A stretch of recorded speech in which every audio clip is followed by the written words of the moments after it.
Alors, bonjour, moi c'est Florian, je suis là pour faire un stage découverte sur votre projet G4M. Est-ce que vous pouvez vous présenter et en dire un peu plus sur le projet?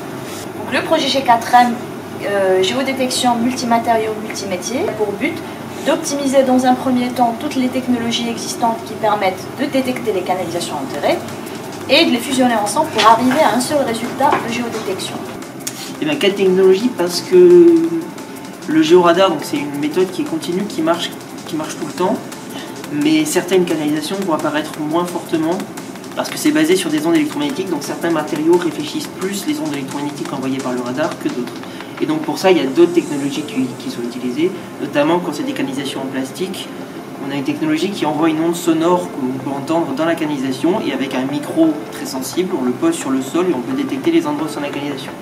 Si c'est des canalisations métalliques, là on peut, en utilisant le principe encore une fois de l'électromagnétisme, y induire un courant électrique et ça va émettre un champ magnétique qui est capté par un autre appareil que le géoradar. Et la dernière technologie qu'on fusionne, qui est pour les canalisations très récentes, c'est en fait toutes les certaines distances, on y met une puce sur la canalisation. Moi je travaille au niveau d'une seule des technologies qui sont fusionnées dans le projet G4M, qui s'appelle le géoradar.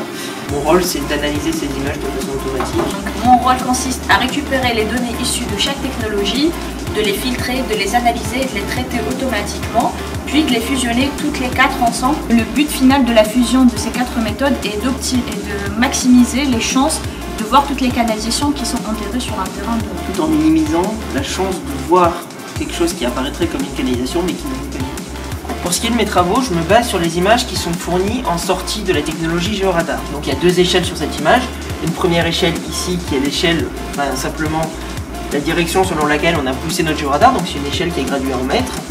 Et dans l'autre sens, c'est les échos, et donc les échos c'est mesuré selon le temps. Et ensuite plus bas ici on a des formes qui ressemblent à des paraboles ou des hyperboles en fait. Et c'est donc ça, c'est nos objets qu'on essaye de détecter. Nos traitements donc en fait vont simplement consister à récupérer cette forme d'hyperbole, et donc tout le long de cette hyperbole on va avoir de l'énergie, donc du signal, et en fait on va tout concentrer au sommet de l'hyperbole pour obtenir un seul point de détection. On fait ça avec plusieurs techniques, et donc c'est les images qu'on peut voir ici. Une fois qu'on a nos images ici où l'énergie a été recentrée en haut de l'hyperbole, ce qu'il nous reste à faire c'est de choisir une valeur de pixels en dessous de laquelle on décide que les canalisations ne sont pas détectées. Et donc ces deux images-là. Les résultats de détection de Quentin peuvent être présentés dans la figure suivante. Comme nous avons un taux de fausse alarme élevé dans cette région-là, je propose une méthode de filtrage qui va éliminer certains points de détection en se basant sur des critères expérimentaux. À partir des résultats de filtrage, nous proposons deux méthodes inspirées de l'intelligence artificielle pour détecter automatiquement la canalisation enterrée. La première méthode que je propose consiste à rechercher des alignements qui sont proches de nos points de détection dans un angle bien défini. Cette première méthode donne les deux résultats suivants. Donc, elle indique que nous avons détecté deux canalisations. Comme je connais la vérité terrain, je sais que cette canalisation n'existe pas et je sais que la canalisation que nous sommes en train de rechercher se trouve ici. De ce fait, nous proposons une autre méthode qui va éliminer la fausse alarme. À partir de ces points de mesure, nous avons proposé un nouvel algorithme qui permet de calculer la probabilité de la présence d'une canalisation dans une région de notre terrain. Dans cette première partie qui est comprise entre 60 et 100, nous sommes sûrs que notre canalisation se trouve bien à cet endroit-là. Et donc de l'autre côté, nous avons un autre alignement, mais qui est moins fiable, qui est vers 50% de chance de la présence de notre canalisation. La canalisation GRT gaz que nous sommes en train de rechercher est une canalisation métallique.